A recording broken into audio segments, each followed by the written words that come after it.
going to show you another way to plot the graph of an inverse relationship from an original function. This way is called parametric equations.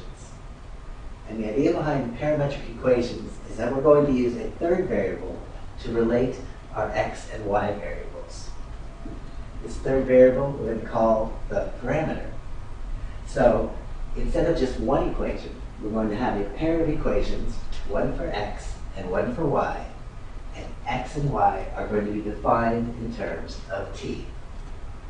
So if I have a value for t, I can plug it into each equation and come up with a value for x and a value for y. Now, our calculators have the ability to work with this idea. We go into our calculators, we're going to go into a whole new world here. So first we're going to go back to our home screen. Then I'm going into the mode screen. And we'll see that fourth line down where FUNC, functions highlighted. I'm going to change that to PAR, parametric. Go back to my home screen. Nothing appears to have changed. But let's look at the y equals screen now. Wow, that looks different. Now we have the ability to write each of those equations for x and for y. So let's take a look at the example we were looking at here. X equals 2t plus 7. So on the line x1t, I'm going to hit 2. Now when I hit that x button that we're used to using on the screen, instead of x, I get t. Finish off that part of the parametric equation. And then I'm going to hit enter. Go down to the y. Go back and check out our y variable. 3t minus 4. T minus 4. Now, there's another place where our screen is going to look slightly different, and that's in the window.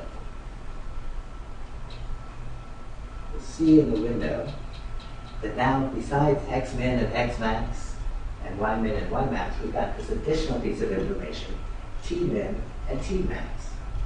Now, the t min and t max, we'll talk about later how we pick values to set for that. For this particular example, I'm going to go from 0 to 10. With a t-step of 0.1.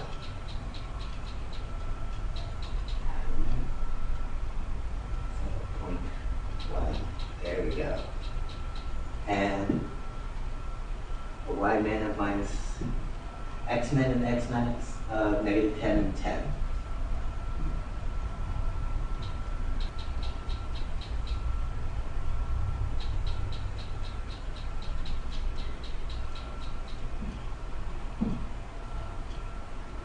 And the same for my y min and y max.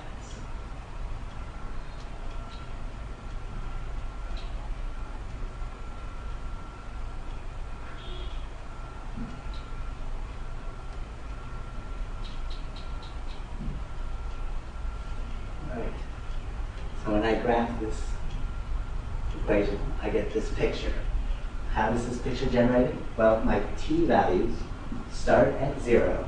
So I'll take 0 and plug it in to my x equation. 2 times 0 plus 7 is 7. And I'll plug it into my y equation. 3 times 0 minus 4 is minus 4. So my first coordinate when t equals 0 is 7, negative 4. If t is 1, I would get the coordinates 9 and negative 1. So I can plot that point and connect the dots between them.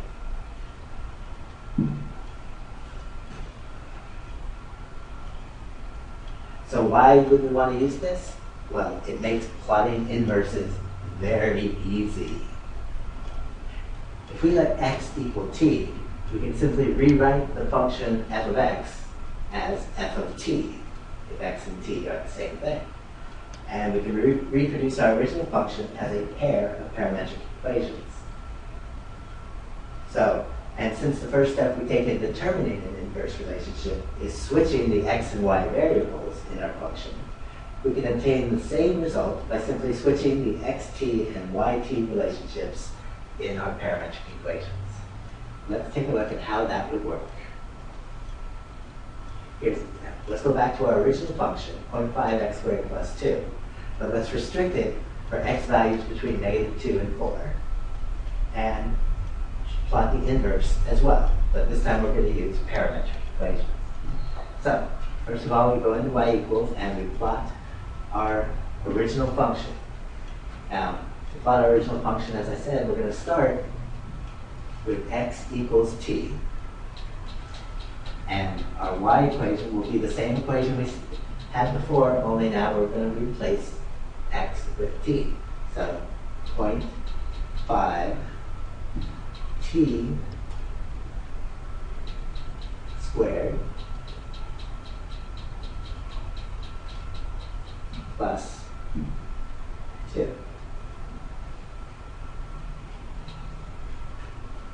Now, we wanted to restrict the domain between -2 and 4, and it's much easier to restrict domains in parametric equations as well. So the way we would do that is we go into our window. And since x is the same as t, if we restrict our t values to -2 for a minimum and 4 for a maximum, we're building in that domain restriction.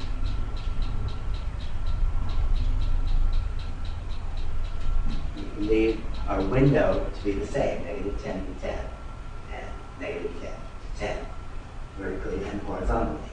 So if we look at our graph now, there's our original function with its restricted domain. Now we want to graph the inverse. And we remember that to find the inverse, we switch our x's and y's. So that's easy enough to do because my x's and y's are separated out in these equations. So I'm going to go down to the x2 parametric pair, and I'm going to flip the information. What I have in y, I'm now going to put in x. So 0.5 t squared plus 2.